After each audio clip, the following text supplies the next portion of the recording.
இது உங்கள் மறைநூலின் குரல். பேசுவது சிம்சன், கிறிஸ்துவின் சபை ஊழியனாக சென்னையிலிருந்து பேசுகிறேன். இந்த நிகழ்ச்சியை பார்த்து கொண்டிருக்கும் உங்கள் அனைவருக்கும் கர்த்தராகிய இயேசு கிறிஸ்துவின் நாமத்தினாலே என் வாழ்த்துதலை தெரிவித்துக் கொள்கிறேன். தொழுகை என்ற தலைப்பில் கிறிஸ்தவர்களின் தொழுகை எப்படி இருக்க வேண்டும் என்று நாம் ஆராய போகிறோம். இப்பொழுது ஆலயம் இடிக்கப்பட்டு புதிதாய் எப்படி மாறுகிறது, புதிதான ஆலயம் எது என்று இப்பொழுது நாம் பார்க்கலாம். மத்தேயு 24ஆம் அதிகாரம் 1 முதல் 3 வரையிலான வசனங்களிலே கர்த்தராகிய இயேசு கிறிஸ்து ஆலயம் இடிக்கப்படுவதை குறித்து என்ன எடுத்துரைக்கிறார் என்று நாம் பார்ப்போம். இயேசுவானவர் தேவாலயத்தை விட்டு புறப்பட்டு போகையில் அவருடைய சீஷர்கள் தேவாலயத்தின் கட்டிடங்களை அவருக்கு காண்பிக்க அவரிடத்தில் வந்தார்கள். இயேசு அவர்களை நோக்கி, இவைகளை எல்லாம் பார்க்கிறீர்களே, இவ்விடத்திலே ஒரு கல்லின் மேல் ஒரு கல் இராதபடிக்கு எல்லாம் இடிக்கப்பட்டு போகும் என்று மெய்யாகவே உங்களுக்கு சொல்லுகிறேன் என்றார். பின்பு அவர் ஒலிவ மலையின் மேல் உட்கார்ந்து இருக்கையில் சீஷர்கள் அவரிடத்தில் தனித்து வந்து, இவைகள் எப்பொழுது சம்பவிக்கும் என்று அவரை கேட்கிறார்கள். தேவாலயம் இடிக்கப்பட்டு போகும் என்று சொல்லுகிற அவர் அது எப்படி கட்டப்படும் என்றும் எடுத்துரைக்கிற விவரங்கள் யோவான் 2ஆம் அதிகாரம் 13 22 வரையிலான வசனங்களிலே எடுத்துரைக்கப்படுகிறதை நாம் வாசிக்கலாம். யூதருடைய பஸ்கா பண்டிகை சமீபமாய் இருந்தது. அப்பொழுது இயேசு எருசலேமுக்கு போய் தேவாலயத்திலே ஆடு, மாடுகள், புறாக்களாகி இவைகளை விற்கிறவர்களையும் காசுக்காரர் உட்கார்ந்திருக்கிறதையும் கண்டு கயிற்றினால் ஒரு சவுக்கை உண்டு பண்ணி அவர்கள் யாவரையும் ஆடு மாடுகளையும் தேவாலயத்துக்கு புறம்பே துரத்தி விட்டு காசுக்காரருடைய காசுகளை கொட்டி பலகைகளை கவிழ்த்து போட்டு புறா விற்கிறவர்களை நோக்கி, இவைகளை இவ்விடத்திலிருந்து எடுத்துக்கொண்டு போங்கள், என் பிதாவின் வீட்டை வியாபார வீடு ஆக்காதிருங்கள் என்றார். அப்பொழுது உம்முடைய வீட்டை குறித்து உண்டான பக்தி வைராகியம் என்னை பட்சித்தது என்று எழுதியிருக்கிறதை அவருடைய சீஷர்கள் நினைவு கூர்ந்தார்கள். அப்பொழுது யூதர்கள் அவரை நோக்கி, நீர் இவைகளை செய்கிறீரே, இதற்கு என்ன அடையாளத்தை எங்களுக்கு காண்பிக்கிறீர் என்று கேட்டார்கள். இயேசு அவர்களுக்கு பிரதி உத்தரமாக, இந்த ஆலயத்தை இடித்து போடுங்கள், 3 நாளைக்குள்ளே இதை எழுப்புவேன் என்றார். அப்பொழுது யூதர்கள், இந்த ஆலயத்தை கட்ட 46 வருடம் சென்றதே, நீர் இதை 3 நாளைக்குள்ளே எழுப்புவீரோ என்றார்கள். அவரோ தம்முடைய சரீரமாகிய ஆலயத்தை குறித்து பேசினார். அவர் இப்படி சொன்னதை அவர் மரித்தோரில் இருந்து எழுந்த பின்பு அவருடைய சீஷர்கள் நினைவு கூர்ந்து வேத வாக்கியத்தையும் இயேசு சொன்ன வசனத்தையும் விசுவாசித்தார்கள். ஆலயம் இடிக்கப்படும், அந்த ஆலயம் தன்னுடைய சரீரம் என்று இங்கே எடுத்துரைக்கிறதை நாம் பார்க்கிறோம். அடுத்ததாக சாலமோன் கட்டின ஆலயத்தை குறித்து அப்போஸ்தலர் 7ஆம் அதிகாரம் 40 50 வரையிலான வசனங்கள் எடுத்துரைக்கும் விவரங்களை இப்பொழுது நாம் பார்ப்போம். 47 சாலமோனோ அவருக்கு என்றால் தேவனுக்கு ஆலயத்தை கட்டினான். ஆகிலும் உன்னதமானவர் கைகளில் செய்யப்பட்ட ஆலயங்களில் வாசமாகிறார். சாலமோன் கட்டின ஆலயத்தின் விவரம் 1 ராஜாக்கள் 6:1 மற்றும் 37-38 ஆகிய வசனங்களில் எடுத்துரைக்கப்படுகிறது. அது தேவன் மோசேக்கு மலையில் காட்டின அந்த மாதிரியின்படியாக கட்டப்பட்டது என்று நாம் பார்க்கிறோம். மேலும் 49ஆம் வசனத்திலே சாலமன் எடுத்துரைக்கும் வார்த்தைகளாவன, வானம் எனக்கு சிங்காசனம், பூமி எனக்கு பாதப்படியாய் இருக்கிறது, எனக்காக எப்படிப்பட்ட வீட்டை கட்டுவீர்கள், நான் தங்கியிருக்கிற ஸ்தலம் எது, இவைகள் எல்லாவற்றையும் என்னுடைய கரம் உண்டாக்கவில்லையா என்று தேவன் உரைக்கிறார் என்று தீர்க்கதரிசி சொல்லியிருக்கிறானே என்று சாலமோன் தான் கட்டின தேவாலயம் தேவனுக்கு எம்மாத்திரம் என்று எடுத்துரைக்கிற வசனங்கள் இதிலே பார்த்தோம். அப்போஸ்தலர் 17ஆம் அதிகாரம் 24-25 ஆகிய வசனங்களிலே, உலகத்தையும் அதில் உள்ள யாவற்றையும் உண்டாக்கின தேவனானவர் வானத்துக்கும் பூமிக்கும் ஆண்டவராய் இருக்கிறபடியினால் கையினால் கட்டப்பட்ட கோவில்களில் அவர் வாசம் பண்ணுகிறதில்லை. எல்லாருக்கும் ஜீவனையும் சுவாசத்தையும் சகலத்தையும் கொடுக்கிற அவர் தமக்கு யாதொன்று தேவையானது போல மனுஷருடைய கைகளால் பணிவிடை கொள்ளுகிறதும் இல்லை. வானத்தையும் பூமியையும் உண்டாக்கினவர் கைகளினால் கட்டப்பட்ட கோவில்களில் தேவன் வாசமாய் இருப்பதில்லை என்று எடுத்துரைக்கிறார். கைகளால் கட்டப்பட்ட ஆலயங்களில் வாசமாயிராத தேவன் எங்கே யார் இடத்திலே வாசமாயிருக்கிறார் என்று 2 கொரிந்தியர் 6ஆம் அதிகாரம் வசனங்கள் 14 18 வரை எடுத்துரைக்கிற விவரங்களை இப்பொழுது பார்ப்போம். அந்நிய நுகத்திலே அவ்விசுவாசிகளுடன் பிணைக்கப்படாதிருப்பீர்களாக. நீதிக்கும் அநீதிக்கும் சம்பந்தம் ஏது? ஒளிக்கும் இருளுக்கும் ஐக்கியம் ஏது? கிறிஸ்துவுக்கும் பேலியாளுக்கும் இசைவு ஏது? அவ்விசுவாசிகளுடன் விசுவாசிகளுக்கு பங்கு ஏது? தேவனுடைய ஆலயத்துக்கும் விக்கிரகங்களுக்கும் சம்பந்தம் ஏது? நான் அவர்களுக்குள்ளே வாசம் பண்ணி அவர்களுக்குள்ளே உலாவி அவர்கள் தேவனாயிருப்பேன், அவர்கள் என் ஜனங்களாய் இருப்பார்கள் என்று தேவன் சொன்னபடி நீங்கள் ஜீவனுள்ள தேவனுடைய ஆலயமாய் இருக்கிறீர்களே. ஆனபடியினாலே நீங்கள் அவர்கள் நடுவிலிருந்து அவ்விசுவாசிகள் நடுவிலிருந்து புறப்பட்டு போய் அசுத்தமானதை தொடாதிருங்கள் என்று தேவன் சொல்லுகிறார் என்றும், அப்பொழுது நான் உங்களை ஏற்றுக்கொண்டு உங்களுக்கு பிதாவாய் இருப்பேன், நீங்கள் எனக்கு குமாரரும் குமார்த்திகளுமாய் இருப்பீர்கள் என்று சர்வ வல்லமையுள்ள தேவன் சொல்லுகிறார். தேவன் வாசம் பண்ணும் ஆலயம் கிறிஸ்துவின் சரீரம் என்றும், அந்த கிறிஸ்துவின் சரீரமாகிய கிறிஸ்துவின் சபை இந்த ஆலயத்திலே அவர் வாசமாயிருக்கிறார். அவர் அவர்களுக்குள்ளே உலாவுகிறார், அவர்களுக்குள்ளே வாசமாயிருக்கிறார் என்று வேதம் சொல்லுகிறதை நாம் பார்க்கிறோம். மேலும் 1 பேதுரு 2ஆம் அதிகாரம் 4 10 வரையிலான வசனங்கள் எடுத்துரைக்கும் விவரங்களை இப்பொழுது நாம் பார்ப்போம். 1 பேதுரு 2ஆம் அதிகாரம் 4 முதல் 10 வரையிலான வசனங்கள் எடுத்துரைக்கும் விவரங்களை இப்பொழுது நாம் பார்ப்போம்.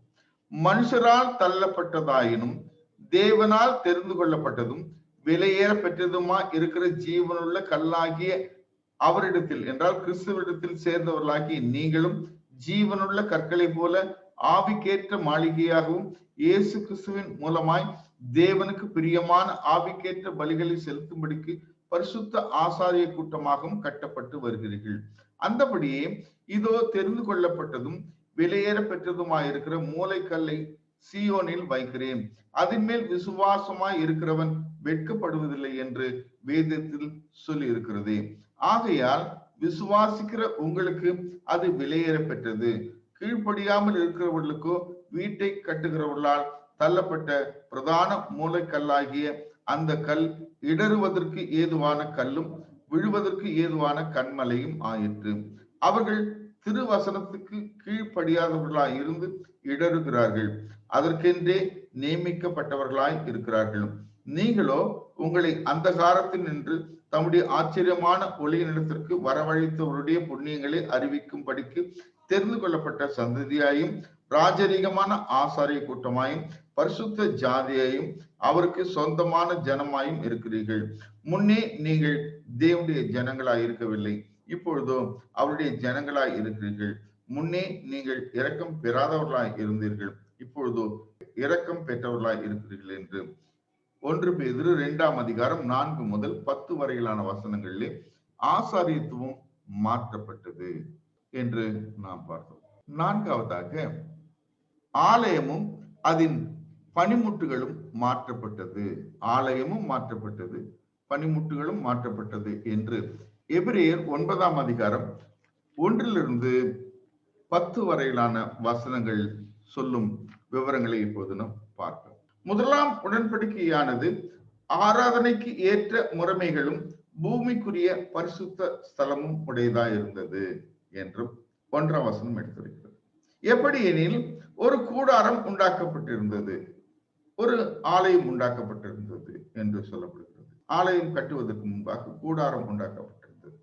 அதன் முந்தின பாகத்திலே குத்து விளக்கும் மேஜையும் தேவ சமூகத்து அப்பங்களும் இருந்தன. முந்தின பாகம் என்பது கிறிஸ்துவின் சபையை எடுத்திருக்கிறது. அந்த கிறிஸ்துவின் சபையிலே குத்து விளக்கு என்பது அங்கே கிறிஸ்துவை எடுத்திருக்கிறது. குத்து விளக்கு என்றால் வெளிப்படுத்தின விசேஷத்திலே சபை என்று சொல்லப்படுகிறது. வெளிப்படுத்தின விசேஷம் 1ஆம் அதிகாரம் 20ஆம் வசனத்திலே, என் வலது கரத்தில் நீ கண்ட 7 நட்சத்திரங்களின் விவரத்தையும் 7 பொன் குத்து விளக்குகளின் ரகசியத்தையும் எழுது. அந்த 7 நட்சத்திரங்களும் 7 சபையின் தூதர்களாம். நீ கண்ட 7 குத்து விளக்குகளும் 7 சபைகளாம் என்று சொல்லப்படுகிறது. அங்க குத்து விளக்கு என்பது சபையை குறிக்கிறது. மேஜை என்பது தேவ சமூகத்து அப்பங்கள் வைத்திருக்கும் மேஜை என்று கர்த்தருடைய பந்தியை எடுத்துரைக்கிறது. ஆக குத்து விளக்கு மேஜை என்பது மாற்றப்பட்டது. அந்த குத்து விளக்கும் மேஜையும் வைத்திருக்கும் தேவ சமூகத்து அப்பங்களும் வைத்திருக்கும் அந்த இடம் பரிசுத்த ஸ்தலம் எனப்படும் என்று எபிரேயர் 9ஆம் அதிகாரம் 2ஆம் வசனம் எடுத்துரைக்கிறது. 2ஆம் திரைக்குள்ளே ஆலயத்திலே ஒரு திரை இருக்கிறது. இயேசு கிறிஸ்து தன் ஜீவனை விடும்பொழுது அந்த திரை வானத்திலிருந்து கீழாக பூமிக்கு அது கிழிக்கப்படுகிறது என்றால் பரிசுத்த ஸ்தலத்தையும் மகா பரிசுத்த ஸ்தலத்தையும் பிரிக்கும் அந்த திரை சீலை அகற்றப்பட்டது என்று அங்கே நாம் பார்க்கிறோம். 2ஆம் திரைக்குள்ளே மகா பரிசுத்த ஸ்தலம் எனப்படுகிற கூடாரம் இருந்தது. அது பரலோகத்திலே ஆராதனை செய்கிற ஸ்தலத்துக்கு ஒப்பாக எடுத்துரைக்கப்படுகிறது. மகா பரிசுத்த ஸ்தலத்துக்குள்ளே பொன்னால் செய்த தூப கலசமும் முழுவதும் பொற்றகடு பொதிக்கப்பட்ட உடன்படிக்கை பெட்டியும் இருந்தன. முழுவதும் பொற்றகடு பொதிக்கப்பட்டிருந்த உடன்படிக்கை பெட்டியும் இருந்தன. அது கிறிஸ்துவுக்குள்ளாக தேவன் செய்த உடன்படிக்கை என்று நாம் அறிந்து கொள்ள வேண்டும். அந்த பெட்டியிலே மன்னா வைக்கப்பட்டிருந்தது. அந்த பெட்டியிலே மன்னா வைக்கப்பட்டிருந்தது என்றால் யூதர்களுக்கு கொடுக்கப்பட்ட மன்னா அது கிறிஸ்துவனுடைய அப்பத்தை குறிக்கிறது. கிறிஸ்துவனுடைய சரீரமாகிய அப்பத்தை குறிக்கிறது. அந்த உடன்படிக்கையின் பெட்டியிலே மன்னா தேவன் செய்கிற உடன்படிக்கையின் படியாக கிறிஸ்துவனுடைய சரீரம் வாரத்தின் முதல் நாளிலே போஜனமாகவும் அவருடைய ரத்தத்தை பானம் பண்ண வேண்டும் என்று யோவான் 6ஆம் அதிகாரம் 48 58 வரையிலான வசனங்கள் எடுத்துரைக்கிறதை நாம் வாசிக்க வேண்டும். அப்பொழுதுதான் உடன்படிக்கை பெட்டியிலே மன்னா வைக்கப்பட்டவருடைய பொற்பாத்திரம் இருந்தது என்றும் ஆரோனுடைய தளிர்ந்த கோல் இருந்தது என்றும் உடன்படிக்கையின் கற்பலகைகள் இருந்தது என்றும் இவைகள் எல்லாம் நம்மை பரிசுத்தமாக்கும் கிறிஸ்துடைய கற்பனைகள் என்றும் பந்தி என்றும் ஆக கிறிஸ்துவனுடைய வழி நடத்துதல் என்றும் நாம் அறிந்து கொள்ளுதல் அவசியம். இது மகா பரிசுத்த ஸ்தலத்திலே இருக்கிறது. கிறிஸ்துவும் அங்கேதான் இருக்கிறார் என்று நாம் வேதம் கற்பிக்கிறது. மேலும் 5ஆம் வசனத்திலே அதற்கு மேலே மகிமையுள்ள கேருபீன்கள் வைக்கப்பட்டு கிருபாசனத்தை நிழலிட்டிருந்தன. இந்த கிருபாசனத்தை நிழலிட்டிருப்பது என்னவென்றால் தேவன் பரலோகத்தில் இருக்கிறார் என்பதை எடுத்துரைக்கிறது. இவைகளை குறித்து விவரமாய் பேச இப்பொழுது சமயம் இல்லை என்று எபிரேயருக்கு எழுதின நிருபத்தை எழுதுகிற ஆசிரியர் எடுத்துரைக்கிறார். அந்தபடியாக இவைகளை குறித்து எல்லாவற்றையும் பேச வேண்டும் என்றால் இப்பொழுது பேச நேரம் இல்லை. அவைகளை கேட்கவும் உங்களுக்கு நேரம் இருக்காது. சுருக்கமாக பேச வேண்டும் என்று இந்த விவரங்களோடு கூட முடிப்பதற்காக 6ஆம் வசனம் சொல்லுகிறதை இப்போது நாம் கவனிப்போம். இவைகள் இவ்விதமாய் ஆயத்தமாக்கப்பட்டிருக்க ஆசாரியர்கள் ஆராதனை முறைமைகளை நிறைவேற்றும்படிக்கு முதலாம் கூடாரத்திலே சபையிலே தேவனுடைய வீடாகிய சபையிலே சிறப்பாக சொல்ல வேண்டும் என்றால் 1 தீமோத்தேயு 3ஆம் அதிகாரம் 15ஆம் வசனத்திலே நீ தேவனுடைய வீட்டிலே நடக்க வேண்டிய வகையை உனக்கு அறிவிக்கிறேன், தீமோத்தேயுவே உனக்கு அறிவிக்கிறேன். அந்த வீடு தேவனுடைய சபையாய் சத்தியத்துக்கு தூணும் ஆதாரமாய் இருக்கிறது என்று எடுத்துரைக்கிறார். இவ்விதமாக ஆயத்தமாக்கப்பட்டிருக்க ஆசாரியர்கள் ஆராதனை முறைமைகளை நிறைவேற்றும்படிக்கு முதலாம் கூடாரத்தில் நித்தமும் பிரவேசிப்பார்கள் என்றால் கிறிஸ்துவின் சபையிலே பிரவேசிப்பார்கள் என்று அர்த்தம். 2ஆம் கூடாரத்திலே பிரதான ஆசாரியன் மாத்திரம் வருஷத்துக்கு ஒரு தரம் இரத்தத்தோட பிரவேசித்து அந்த இரத்தத்தையும் தனக்காகவும் ஜனங்களுடைய தப்பிதங்களுக்காகவும் செலுத்துவான் என்று சொல்லப்படுகிறது. ஆக பிரதான ஆசாரியன் இஸ்ரவேலருக்கு பிரதான ஆசாரியர்கள் அநேகர் என்றால் கிறிஸ்தவர்களுக்கு பிரதான ஆசாரியர் கிறிஸ்து ஒருவரே. அவர் பரலோகத்தில் பிரவேசித்திருக்கிறார். தேவனுக்கு முன்பாக பிரதான ஆசாரியராக ஊழியம் செய்கிறார் என்று நாம் அறிந்து கொள்ளுதல் வேண்டும். அவர் தன்னுடைய சொந்த இரத்தத்தினாலே பிரதான ஆசாரியராக தேவனுக்கு முன்பாக தன்னுடைய இரத்தத்தினாலே பரிசுத்தம் செய்குதலை உண்டாக்குகிறார் என்று நாம் அறிந்து கொள்ளுதல் வேண்டும். மேலும் 8ஆம் வசனத்திலே அதனால் முதலாம் கூடாரம் நிற்கும் அளவும் பரிசுத்த ஸ்தலத்திற்கு போகிற மார்க்கம் இன்னும் வெளிப்படவில்லையே என்று எபிரேயருக்கு எழுதின நிருபத்தை எழுதுகிற ஆசிரியர் பரிசுத்த ஆவியானவர் தெரியப்படுத்துகிறார், தேவனானவர் தெரியப்படுத்துகிறார் என்று இந்த விவரங்கள் எபிரேயர் 9ஆம் அதிகாரம் 1 முதல் 8 வரையிலான வசனங்களில் எடுத்துரைத்து 9ஆம் வசனத்திலே அந்த கூடாரம் இக்காலத்துக்கு உதவுகிற ஒப்பனையாய் இருக்கிறது, அதற்கு ஏற்றபடியே செலுத்தப்பட்டு வருகிற காணிக்கைகளும் பலிகளும் ஆராதனை செய்கிறவனுடைய மனசாட்சியை பூரணப்படுத்த கூடாதவைகளாய் இருந்தது என்று நாம் வேதத்தில் சொல்லப்படுகிறதை நாம் பார்க்கிறோம். மற்றும் 10ஆம் வசனத்திலே இவைகள் சீர்திருத்தல் உண்டாகும் காலம் வரைக்கும் நடந்தேறும்படி கட்டளை இடப்பட்ட போஜனங்களும் பலவிதமான ஸ்நானங்களும் சரீரத்துக்கேற்ற சடங்குகளுமே அல்லாமல் வேறே அல்ல என்றும் 11ஆம் வசனத்திலே கிறிஸ்துவானவர் வரப்போகிற நன்மைகளுக்குரிய பிரதான ஆசாரியராய் வெளிப்பட்டு கையினால் செய்யப்பட்டதாகிய சிருஷ்டி சம்பந்தமான கூடாரத்தின் வழியாக அல்ல, பெரிதும் உத்தமமான கூடாரத்தின் வழியாகவும் வெள்ளாட்டுக்கடா இளங்காலை இவைகளுடைய இரத்தத்தினாலே அல்ல, தம்முடைய சொந்த இரத்தத்தினாலும் ஒரே தரம் மகா பரிசுத்த ஸ்தலத்திலே பிரவேசித்து நித்திய மீட்பை உண்டு பண்ணினார். அது எப்படி எனில், காலை வெள்ளாட்டுக்கடா இவைகளின் இரத்தமும் தீட்டு உள்ளவர்கள் மேல் தெளிக்கப்பட்ட கடாரியின் சாம்பலும் சரீர சுத்தி உண்டாகும்படி பரிசுத்தப்படுத்துமையானால் நித்திய ஆவியினாலே தம்மை தாமே பழுதற்ற பலியாக தேவனுக்கு ஒப்பு கொடுத்த கிறிஸ்துவனுடைய இரத்தம் ஜீவனுள்ள தேவனுக்கு ஊழிய செய்வதற்கு உங்கள் மனசாட்சியை செத்த கிரிகள் அற சுத்திகரிப்பது எவ்வளவு நிச்சயம் என்று ஆலயத்தினுடைய பணிமுட்டுகளும் ஆலயத்திலே செய்யப்படுகிற ஆராதனையும் மாற்றப்பட்டதனுடைய விவரத்தை எபிரேயர் 9ஆம் அதிகாரம் 1ஆம் வசனத்திலிருந்து 14 வரையிலான வசனங்களை நாம் வாசிப்போம். அடுத்தபடியாக ஆலயத்தில் செலுத்தப்படும் பலிகள் மாற்றப்பட்டது, ஆலயம் மாற்றப்பட்டது, ஆலயத்தின் ஆராதனைகளும் மாற்றப்பட்டது, ஆசாரியர்களும் மாற்றப்பட்டார்கள் என்று சொல்லுகிற வேதம் ஆலயத்தில் செலுத்தப்படும் பலிகளும் மாற்றப்பட்டது என்று எடுத்துரைக்கும் விவரங்களை இப்போது நாம் பார்ப்போம். இந்த பாடம் ஒரு பெரிய பாடமாக இருந்தாலும் இதை அறிந்து கொள்ளுதல் அவசியம் என்பதனாலே தொழுகையை குறித்து சொல்லுகிற அநேக உண்மைகளை எல்லாரும் அறிய வேண்டும் என்று இதை விரிவாக எடுத்துரைக்கிறேன். மன்னிக்க உங்களை வேண்டுகிறேன். ஆலயத்தில் செலுத்தப்படும் பலிகள் எந்த விதமாக மாற்றப்பட்டது என்று இப்பொழுது நாம் பார்ப்போம்.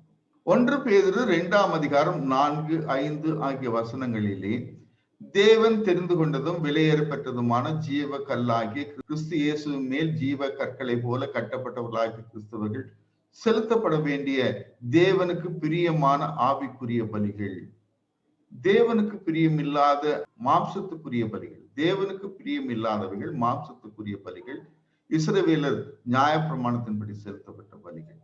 ஆனால் தேவனுக்கு பிரியமான பலிகள் ஆவிக்குரிய பலிகள் என்கிறது 1 பேதுரு 2ஆம் அதிகாரம் 4, 5 ஆகிய வசனம். இந்த ஆவிக்குரிய பலிகளிலே முதல் பலி கிறிஸ்தவர்கள் தங்களை தாங்களே சுத்திகரித்துக் கொள்ளும் ஜீவ பலியாக ஒப்பு கொடுக்கும் ஆராதனை. ரோமர் 12ஆம் அதிகாரம் 1 முதல் 11 வரையிலான வசனங்கள் இந்த விவரங்களை எல்லாம் வாசித்தால் நலமாக இருக்கும் என்று அறிகிறேன். சகோதரரே, நீங்கள் உங்கள் சரீரங்களை பரிசுத்தமும் தேவனுக்கு பிரியமான ஜீவ பலியாக ஒப்பு கொடுக்க வேண்டும் என்று தேவனுடைய இரக்கங்களை முன்னிட்டு உங்களை வேண்டிக் கொள்கிறேன். இதுவே நீங்கள் செய்யத்தக்க புத்தி உள்ள ஆராதனை என்றும், நீங்கள் இந்த பிரபஞ்சத்திற்கு ஒத்த வேஷம் தெரியாமல் தேவனுடைய நன்மையும் பிரியமான பரிபூர்ணமான சித்தம் என்னதென்று அறியத்தக்கதாக உங்கள் மனம் புதிதாகிறதுனாலே மறுரூபமாகுங்கள் என்று சொல்லப்பட்டு 11ஆம் வசனத்திலே அசதியாயிராமல் ஜாக்கிரதையாயிருங்கள், ஆவியிலே அனலாயிருங்கள், கர்த்தருக்கு ஊழியம் செய்யுங்கள் என்று இந்த முதல் ஊழியம் என்ன என்றால், தங்களுடைய சரீரங்களை கிறிஸ்துவின் அவயமாக இணைத்து பரிசுத்தமாகிறதுக்கு நாம் கிறிஸ்துவின் சரீரமாக, ஒரு ஆலயமாக, ஒரு சபையாக இணைய வேண்டும். இதுவே புத்தியுள்ள ஆராதனை என்று ரோமர் 12ஆம் அதிகாரம் 1, 2 ஆகிய வசனங்கள் எடுத்துரை. 2வது ஆவிக்குரிய பலி தேவனை ஸ்தோத்தரிக்கும் ஸ்தோத்திர பலி என்று எபிரேயர் 13ஆம் அதிகாரம் 15ஆம் வசனம் எடுத்துரைக்கிறது. மேலும் யோவான் 4ஆம் அதிகாரம் 21, 24ஆம் வசனமும், 1 கொரிந்தியர் 14, 15ஆம் வசனமும், எபேசியர் 5:18 பிலிப்பியர் 3:3 பிதாவாகிய தேவனை கிறிஸ்துவின் முன்னிலையில் ஆவியுடன் எங்கும் தொழுது கொள்ளும் காலம் வருகிறது, அது இப்பொழுதே வந்திருக்கிறது என்று யோவான் 4:21-24 வரையிலான வசனங்கள் எடுத்துரைக்கிற விவரங்களையும் 1 கொரிந்தியர் 14:15 இப்படி இருக்க நான் செய்ய வேண்டுவது என்ன? ஆவியோடும் பாடுவேன், கருத்தோடும் பாடுவேன். கருத்து என்றால் அண்டர்ஸ்டாண்டிங். ஆவியோடும் பாடுவேன், கருத்தோடும் பாடுவேன், ஆவியோடும் விண்ணப்பம் பண்ணுவேன், ஜெபம் பண்ணுவேன், கருத்தோடும் விண்ணப்பம் பண்ணுவேன், ஜெபம் பண்ணுவேன் என்று எடுத்திருக்கிற வசனத்தையும் எபேசியர் 5:18 நாம் மதுபான வெறி கொள்ளாமல் ஆவியில் நிறைந்து சங்கீதங்களினாலும் கீர்த்தனைகளினாலும் ஞான பாட்டுகளினாலும் ஒருவருக்கு ஒருவர் போதித்து சொல்லிக்கொண்டு இருதயத்தில் கர்த்தரை பக்தியுடன் பாடுங்கள் என்றும் பிலிப்பியர் 3:3 என்னவெனில் மாம்சத்தின் மேல் நம்பிக்கையாய் இராமல் ஆவியினாலே தேவனுக்கு ஆராதனை செய்து கிறிஸ்து இயேசுவுக்குள் மேன்மை பாராட்டுகிற நாமே விருத்த சேதனம் உள்ளவர்கள் என்று சொல்லப்படுகிற இந்த விவரம் ஸ்தோத்திர பலி எப்படி செய்ய வேண்டும் என்றால் தேவனுக்கு பிரியமாய் உண்மையாய் ஆவியோடு செலுத்த வேண்டும் என்று சொல்லப்படுகிறது. சரீரங்களை மாத்திரமல்ல, தேவனுக்கு பிரியமான ஒரு பலியாக ஒப்பு கொடுக்க நாம் இந்த பிரபஞ்சத்திற்கு ஒத்த வேஷம் தரிக்க கூடாது என்றும் தேவனுடைய நன்மை, பிரியம், பரிபூர்ண சித்தம் இன்னதென்று பகுத்து அறிந்து நம்முடைய மனம் புதிதாக வேண்டும் என்று எடுத்திருக்கிறது. நாம் ஜீவ பலியாக மட்டுமல்ல, ஸ்தோத்திர பலியையும் செலுத்த வேண்டும். இந்த பலி ஆவிக்குரிய பலி என்று வேதம் சொல்கிறது. மூன்றாவதாக விசுவாசமாகிய பலி பிலிப்பியர் 2:17 எடுத்திருக்கிறது. பிலிப்பியர் 2:17 மேலும் உங்கள் விசுவாசமாகிய பலியின் மேலும் ஊழியத்தின் மேலும் வார்க்கப்பட்டு போனாலும் நான் மகிழ்ந்து உங்கள் அனைவரோடு கூட சந்தோஷப்படுவேன் என்று எடுத்திருக்கிறார். மேலும் உங்கள் விசுவாசமாகிய பலியின் மேலும் ஊழியத்தின் மேலும் நான் வார்க்கப்பட்டு போனாலும் நான் மகிழ்ந்து உங்கள் அனைவரோடும் கூட சந்தோஷப்படுவேன் என்று சொல்லப்படுகிறது. விசுவாசமாகிய பலி என்பது ஊழியம் என்று நாம் பிலிப்பியர் 2:17 பார்த்தோம். மேலும் 6:1 அதன்படியாக தேவன் பேரில் வைக்கும் விசுவாசம் என்பது அத்தியாவசியம் என்றும் விசுவாசமாகிய பலியை பற்றி நாம் பார்த்தோம். நான்காவதாக கிறிஸ்தவர்கள் தங்களுக்காக தேவன் பலியிட்ட பஸ்காவாகிய கிறிஸ்துவை நினைவு கூர்ந்து தங்களை தாங்களே பலியாக செலுத்த வேண்டும். அது ஜீவ பலி என்று ரோமர் 12:1-2 ஆகிய வசனங்களில் வாசித்த நாம் 1 கொரிந்தியர் 5:7-8 ஆகிய வசனங்கள் எடுத்துரைக்கும் விவரங்களை இப்போது நாம் பார்ப்போம். 1 கொரிந்தியர் 5:7-8 ஆகிய வசனங்கள். நீங்கள் மேன்மை பாராட்டுகிறது நல்லதல்ல. கொஞ்சம் புளித்த மா பிசைந்த மா முழுவதையும் புளிப்பாக்கும் என்று அறியீர்களா? ஆகையால் நீங்கள் புளிப்பில்லாதவர்களா இருக்கிறபடியே புதிதாய் பிசைந்த மாவா இருக்கும்படி பழைய புளித்த மாவை புறம்பே கழித்து போடுங்கள்.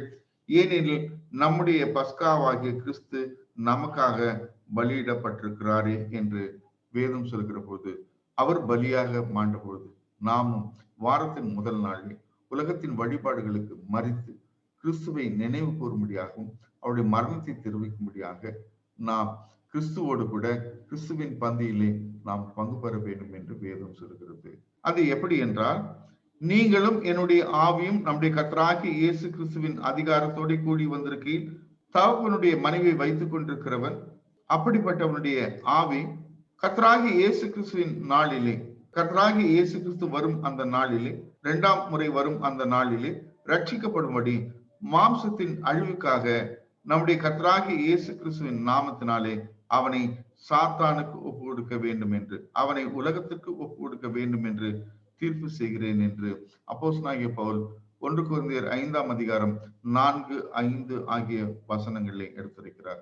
தேவனுக்கு பிரியமான ஜீவ பலி நாம் மட்டுமல்ல, கிறிஸ்துவும் தம்மை தாமே பலியாக ஒப்பு கொடுத்தார். அந்த பலி தேவன் நமக்காக பலி கொடுத்த பஸ்காவாகிய, நம்முடைய பஸ்காவாகிய பலி என்று 1 கொரிந்தியர் 5ஆம் அதிகாரம் 7, 8 ஆகிய வசனங்கள் எடுத்திருக்கின்றன. அப்போஸ்தலர் 20, 6, 7 ஆகிய வசனங்களிலே வாரத்தின் முதல் நாளில் சபை கூடி ஓரிடத்திற்கு வந்து பிற்கும் அப்பம் என்றும், யோவான் 6ஆம் அதிகாரம் 48 58 வரையிலான வசனங்களிலே என் மாம்சத்தை புசித்து என் ரத்தத்தை பானம் பண்ணுகிறவன் என்னிலே நிலைத்திருக்கிறான், நான் அவனை கடைசி நாளில் எழுப்புவேன் என்ற வாக்குத்தத்தங்களுக்கு உரியவர்களாக நாம் ஆகிறோம். இந்தபடியாக நம்முடைய பஸ்காவாகிய பலி ஆவிக்குரிய பலி என்று நாம் அறிந்து கொள்ளுதல் வேண்டும். 5வது பலி தேவனுக்கு பிரியமான உகந்த பலியாகிய தான தர்மமாகிய பலி.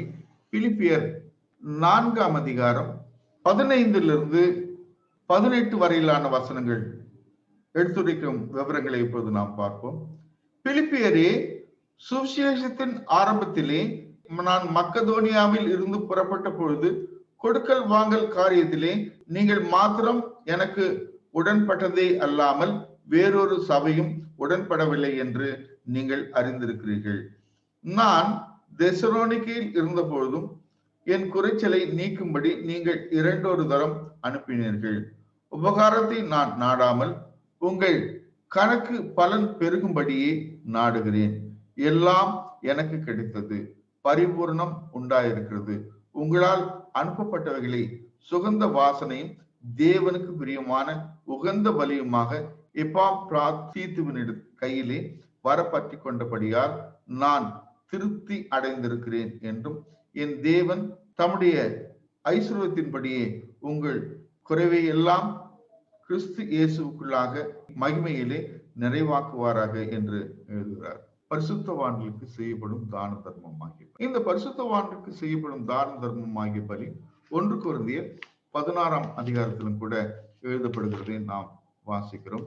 1 கொரிந்தியர் 16ஆம் அதிகாரம் 1, 2 ஆகிய வசனங்களில் பரிசுத்தவான்களுக்காக சேர்க்கப்படும் தர்ம பணத்தை குறித்து நான் கலாத்திய நாட்டு சபைகளுக்கு பண்ணின திட்டத்தின்படியே நீங்களும் செய்யுங்கள்.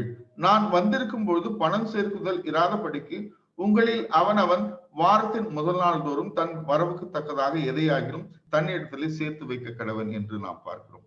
மேலும் இதனுடைய விவரங்கள் எல்லாம் 2 கொரிந்தியர் 8ஆம் அதிகாரம் 2 கொரிந்தியர் 9ஆம் அதிகாரத்திலே எடுத்துரைக்கப்படுகிறது.